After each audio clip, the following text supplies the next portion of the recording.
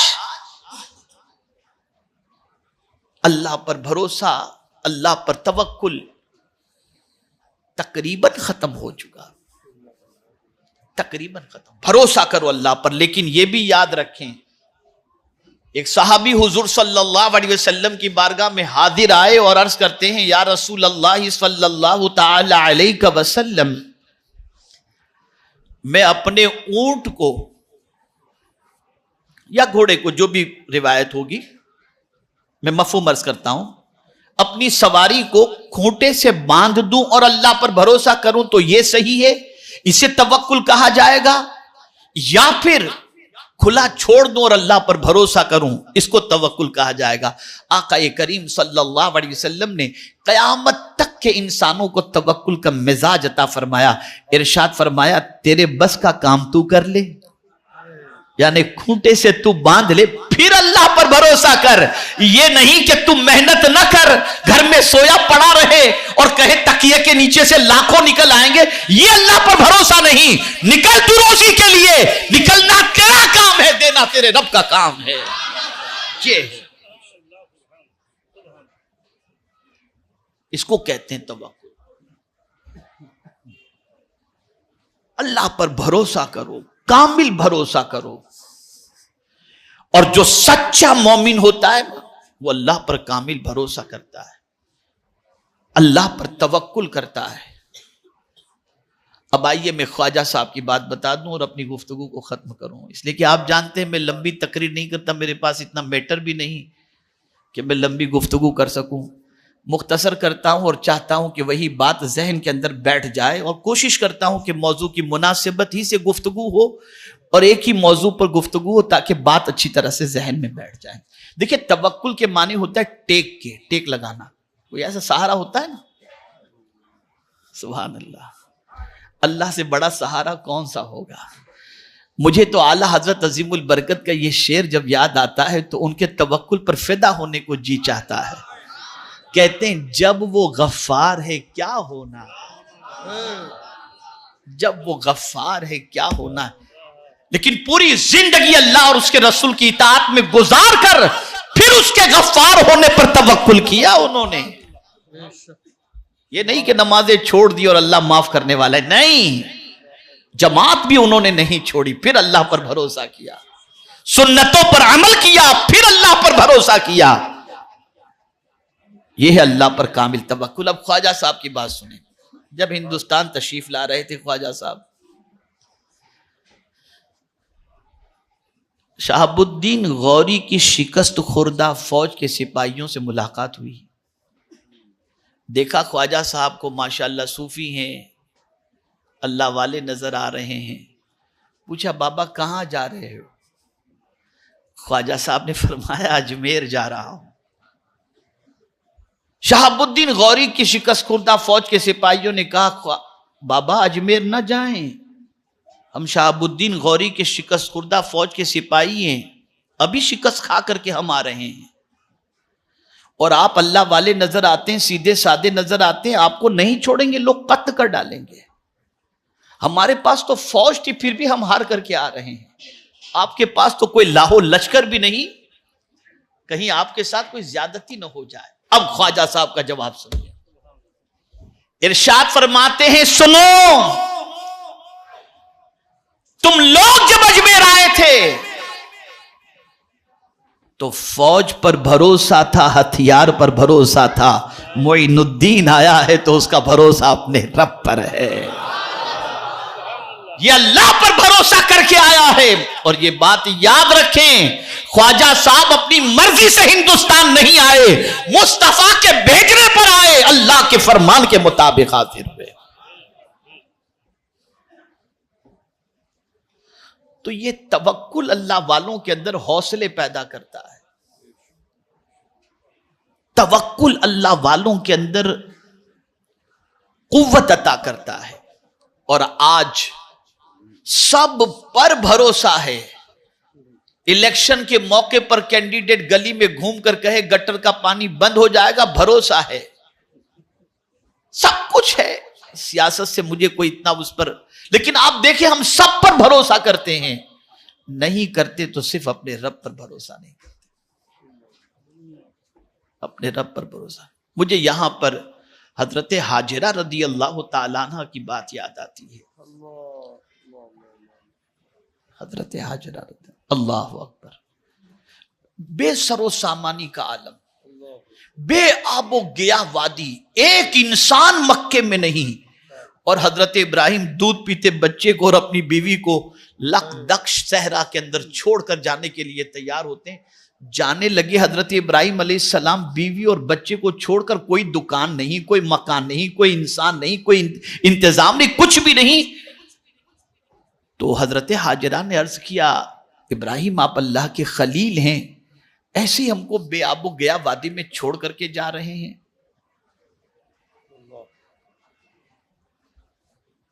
تو آپ نے کہا ہاں بس چھوڑ کے جا رہا ہوں. تو پھر انہوں نے کہا کہ کیا اللہ کے حکم سے چھوڑ کر جا رہے ہیں؟ تو حضرت ابراہیم علیہ السلام نے فرمایا ہاں اللہ کا یہی حکم ہے کہ تمہیں یہاں چھوڑ کر کے جاؤں. کہا پھر جائیے، ہم اللہ پر بھروسہ کرتے وہ ضائع نہیں کرے گا. اور پھر دنیا نے دیکھا وہی مکہ آباد ہو گیا، اور دنیا نے دیکھا کہ حضرت اسماعیل کی ٹھوکروں سے زمزم جاری ہو گیا. 4000 سال سے زیادہ کا عرصہ گزر گیا، آج بھی پانی جاری ہے. یہ تھا اللہ پر بھروسہ.